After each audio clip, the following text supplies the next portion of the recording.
Donc pour soigner les hémorroïdes, Самое лучшее лечение геморроя – это живой огурец. ce Là, il est médecin-là, assis sur quelque chose pour soigner. pour l'instant non, Non, pour l'instant, t'es pas loin. Il dit, vous prenez un cornichon Ok.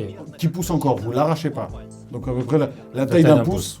Donc vous le nettoyez des petits piquants là. tu sens venir. Là, vous mettez de la salive dessus. Ah ouais, pour lubrifier, On j'imagine. le lubrifie. Et donc, il dit il faut le mettre rentrer dans l'anus sans l'arracher du sol. Donc, tu restes dans ton jardin avec un concombre dans le... Je m'attendais pas à ce que ça soit toujours collé au sol. C'est ça. Parce que faut...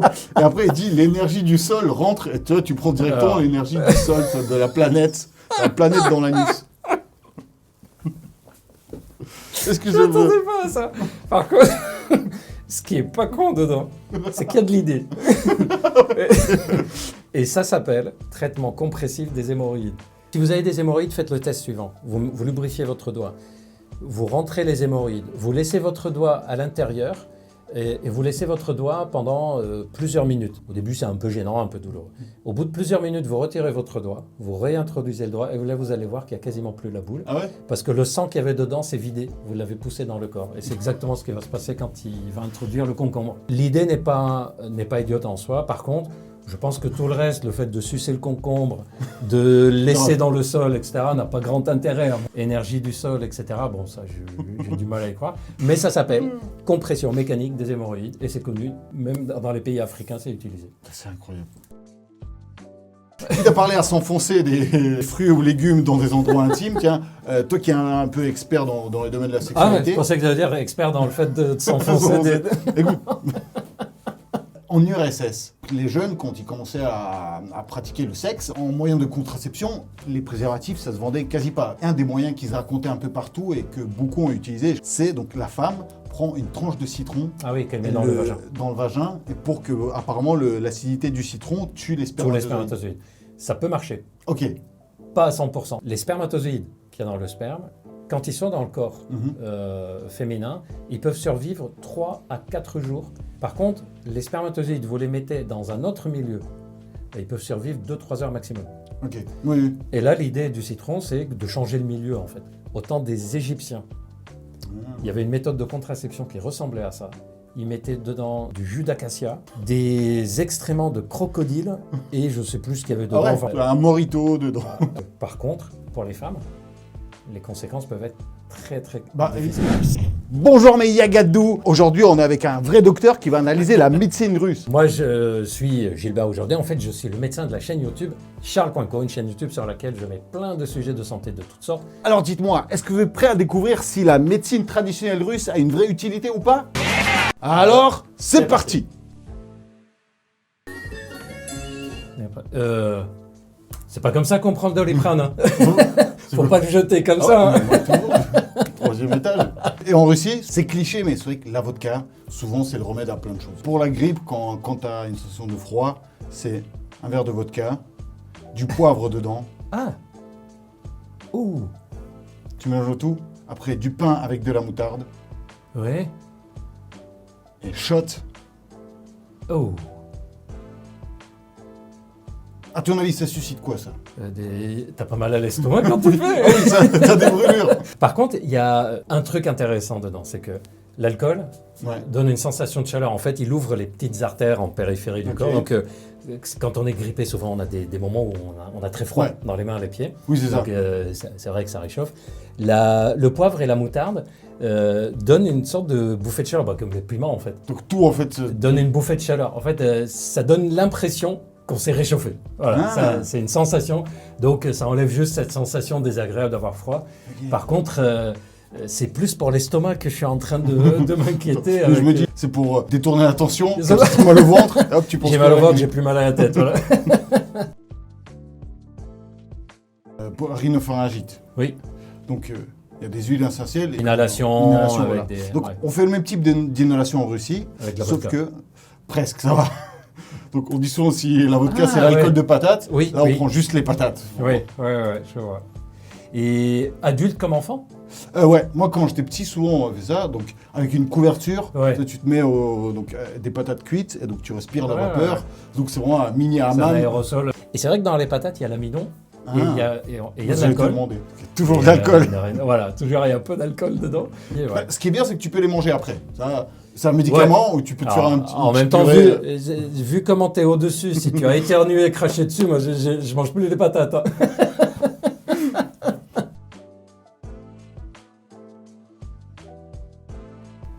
C'est quoi? C'est du iode. Tiens. Parce que, je pense que l'élément chimique, ça te parle, de l'iode, et il faut faire des traits comme ça. Ah, c'est sur pas le dos. avalé. Non, il faut faire une grille sur le dos avec de l'iode.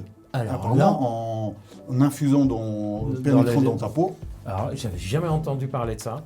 Là, comme ça, d'un point de vue purement médical, scientifique, je ne vois pas par quel biais ça pourrait fonctionner. D'ailleurs, c'est l'occasion de rappeler, tu sais que la toux grasse, normalement, on ne doit pas donner de sirop. Normalement, on doit cracher pour évacuer tous ces microbes. Éternuer, c'est ça? Et exact, éternuer, cracher. Si j'ai une poussière dans l'œil se met à pleurer. C'est vrai. Pourquoi il pleure? Pour augmenter la quantité de liquide dans l'œil, pour évacuer ce qu'il y a dans l'œil. Okay, si j'ai un truc qui rentre dans le nez, je vais éternuer. Pourquoi j'éternue? Pour essayer de chasser ce qui est entré. En fait, on a des détecteurs. Et si on a quelque chose dans les bronches, le réflexe c'est de tousser pour l'évacuer. Donc, normalement, on ne doit pas donner de médicaments pour ne pas tousser. Qui a gagné, là? J'allais te dire, ça tâche, ça, non? C'est ça, quand t'es malade, que tu dis ça, tout le monde sait que t'es malade pendant un mois. Et aussi, on a des bains de pied avec de la moutarde. Donc, autant on met de la vraie moutarde, et autant on a de la moutarde en poudre. Et de l'eau chaude. Je suis quand même assez impressionné par l'idée, parce que scientifiquement, c'est pas idiot. Chauffer les pieds comme ça? Ouais, parce que quand on a, on dit un coup de froid, c'est un virus en général, ce qu'on appelle grippe ou état pseudo-grippale. En fait, on peut avoir une vasoconstriction, c'est-à-dire le sang circule moins bien dans les mains et dans les pieds. Vous regardez dans la zone génitale aussi, c'est-à-dire quand vous avez très froid dans les mains et les pieds, en général, le sexe il est un peu rétréci et ça rentre, voilà. Parce que c'est les mêmes artères qu'en périphérie du corps. Et donc, le fait de mettre de l'eau chaude déjà, c'est une idée de réchauffer. Et la moutarde, elle donne une sensation de chaleur. Attention, ça ne réchauffe pas. Ça imite la sensation de chaleur. C'est dingue. C'est comme si... Ton cerveau, il se dit, j'ai chaud, oui. Ça va. Parce que là, physiquement, une fois quand tu sors les pieds de ça, c'est rouge. Ouais, c'est rouge. C'est rouge. Alors ça fait vient des du fait que chaussettes, le sang, voilà, il y a une microcirculation de sang qui est venue. Okay. D'ailleurs, pas la moutarde, faites pas ça. Hein. Tu sais qu'il y a déjà eu des tentatives pour développer des traitements pour l'érection. J'allais dire ça. Mais oui. Et on mettait sur le pénis des produits qui chauffaient en se disant ça va faire venir le sang. Okay. Dans un pot de moutarde, hop. Je te raconte une anecdote. J'ai eu une personne en téléconsultation sur la plateforme Charles.co. Pour espérer, il a entendu dire qu'on peut mettre des produits comme ça. Il a mis l'huile, tu sais les pizzas, là, les huiles piquantes. Ouais. Voilà, je pense qu'il s'en souvient encore. Donc ne faites pas ça, ne faites pas des choses de ce type-là. C'est une calzone ça. Ça. Pizza de la mamma. Et ça c'est... Est-ce que tu connais ça? Pareil. Ouais, les bulles... faire le vide, le vacuum, non? C'est ça. Ouais. Il chauffe dans la bulle. C'est ça. Pour... Voilà. Comme ça, en fait, l'air, il va rentrer, ça fait effet vacuum. Tu vois, il chauffe. On pourrait le faire avec quelque chose qui aspire, par exemple. Okay. Ça ferait le même effet. Et je sais que c'est très pratiqué dans beaucoup de pays, mais vraiment beaucoup de pays. Je n'ai jamais pu savoir est-ce que vraiment ça a une utilité, pas d'utilité d'un point de vue purement scientifique, mais je sais que c'est très courant cette pratique. Et à ton avis, scientifiquement, c'est quoi? Donc ça tire le sang, ça... En fait, ça vient comme un suçon, quoi. Ouais. Ça te fait des suçons. Ça vient du Moyen-Âge et des derniers siècles où on pensait que si le corps est malade, c'est qu'il contient quelque chose de toxique. Okay. Faut faire des saignées. Donc faut vider. Mais pas pour tout. Hein. Oui. C'est pratiqué, il y a deux situations où on sait que la saignée... Pour une direction, saigner. Ah non, ça c'est le priapisme. Je sais pas si... Oui, quand quelqu'un est en érection et que ça retombe pas. Des gens de ma génération qui connaissent ce terme à cause du film La tombe en Parnasse infernale. Ils appellent ça du priapisme. Oui, priapisme. Réagir après. Réagir après. Et un jour, on a googlé, on a fait genre quoi? Mais en fait, le priapisme, c'est avoir une érection éternelle. Qui retombe pas. Et là, effectivement, le remède, c'est de pouvoir vider le sang qu'il y a dedans. Aussi, donc vodka, et sauf que tu te mets une compresse. Alors ça... Donc avec une écharpe bien chaude, tu as une écharpe... Tu sais qu'en médecine, dans les hôpitaux, il y a encore jusqu'à maintenant une technique qui s'appelle pansement alcoolisé. C'est-à-dire on va imbiber des tissus avec de l'alcool et on va entourer. On va l'utiliser sur des inflammations. Normalement, on met un peu d'eau avec pour éviter que l'alcool brûle un peu la Moi, la je sais peau. qu'après, la peau, elle est super rouge quand Voilà. t'es petit et t'as... Normalement, on tout dilue. un- On dilue dans Ok. l'eau pour ça. Mais oui, c'est pas idiot parce que c'est contre l'inflammation. D'accord. Par contre, je pensais que tu allais le boire en fait. Après, en même temps, une fois que t'as ouvert la bouteille, t'es souvent les mecs, c'est un prétexte à dire non mais C'est ça. faut acheter Je vais de faire le l'alcool. pansement. Voilà. Faut que j'achète une bouteille là pour le pansement. Ah, comme ça, tu es imbibé de l'intérieur et de l'extérieur en même temps. Voilà. C'est ça, j'ai des deux côtés. Voilà. C'est les brûlures d'estomac. Ouais. Donc il y a le gaviscon. C'est vrai que C'est j'étais- très courant. voilà. Ouais. Mais il y a une fois, je te jure que... Et c'est ma mère qui m'a proposé cette solution. Ce qui m'a fait bizarre, c'est qu'on n'avait pas de gaviscon et j'avais des brûlures. Cendres, des cendres de cigarettes sur un bout de pain. Et au début, je dis quoi? Mais elle dit non, non, vas-y. Donc elle m'a fait manger ça. Et sur le coup, tu te dis, putain, je vais Ouais. pas manger des cendres de cigarettes.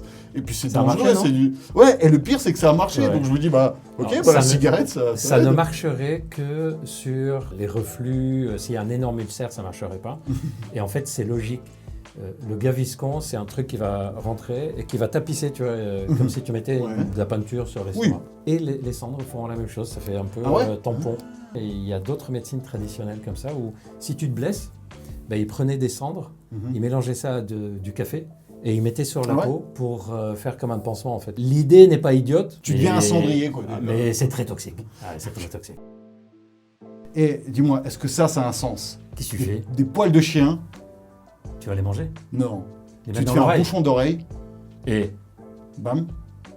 les gens qui ont une otite, t'as jamais remarqué qu'ils mettent des cotons dans l'oreille? Non. Et ça rejoint un peu ça. Et le fait que ce soit un chien, est-ce que ça... Ça, c'est le fait que c'est des poils doux, Ok. tu vas les mettre. Ça va éviter que l'air, par exemple, rentre, ça va éviter qu'il y ait de l'eau qui rentre. Tu sais quelle est la méthode sur les otites la plus utilisée sur les pays méditerranéens? Dans les traditions. Hein. Je vois de l'huile d'olive. Eh ben voilà, l'huile C'est vrai? d'olive. L'huile d'olive méditerranéenne. C'est l'huile d'olive, c'est ce qu'on mettait le plus dans les oreilles. Et là, Qu'est-ce que c'est? On pourrait dire du sel, vodka. Vodka. Donc c'est les vodka. Hop, shooter de ça. Ça, pareil, j'en ai déjà pris dans mon enfance. Alors, je vois qu'un seul intérêt. C'est que quand on a des diarrhées, on peut se déshydrater. Quand on se déshydrate, on manque de sel. Pourquoi le sel et le vodka pourraient arrêter les diarrhées? Je ne sais pas par quel mécanisme ça pourrait marcher, mais en tout cas, je vois beaucoup de mécanismes par lesquels ça peut être négatif. Ok. Donc ça, c'est plutôt à éviter. Ouais. Et en Russie, l'herpès, on met du dentifrice. Toi, tu prends du dentifrice, t'as Ouais. sur la lèvre, comme ça. Ça peut soulager juste la sensation de brûlure, Ah ouais? mais ça guérit pas l'herpès en lui-même. Ça marcherait pas terrible sur l'herpès génital. je vois mal quelqu'un mettre de dentifrice sur le pénis ou sur la vulve quand il a un herpès. Bon voilà, écoute, Écoute, moi, genre, j'ai fait un peu nickel. le tour de la médecine russe. Il y a du potentiel, mais il manque des trucs. Hein. Et donc voilà, utiliser certains qui ont été validés au moins. Genre, c'est vrai que dans les vidéos que je mettais, j'avais peur que les gens suivent sans regarder. Au moins, là, il y a un avis. Ça fait plaisir. Ouais. Je suis content d'avoir validé certaines Il médecines. va continuer la vodka. Mais ouais, surtout la vodka a été validée, moi je suis content. Et d'ailleurs, on se retrouve donc sur ta chaîne à toi aussi. Oui. N'hésitez pas, je vais mettre donc la vidéo tout à la fin et dans la description. Genre tous les contacts, toutes les infos dans la description aussi. On va faire une vidéo différente, Ok. avec un sujet un peu plus sérieux. Je vais parler donc de mon infarctus de façon plus intime et plus détaillée. Donc et moi je vous fais des gros yagadakis, mes petits yagadangos, et j'ai déjà hâte de vous retrouver pour la prochaine vidéo qui va arriver, mais très bientôt. Ça, jingle.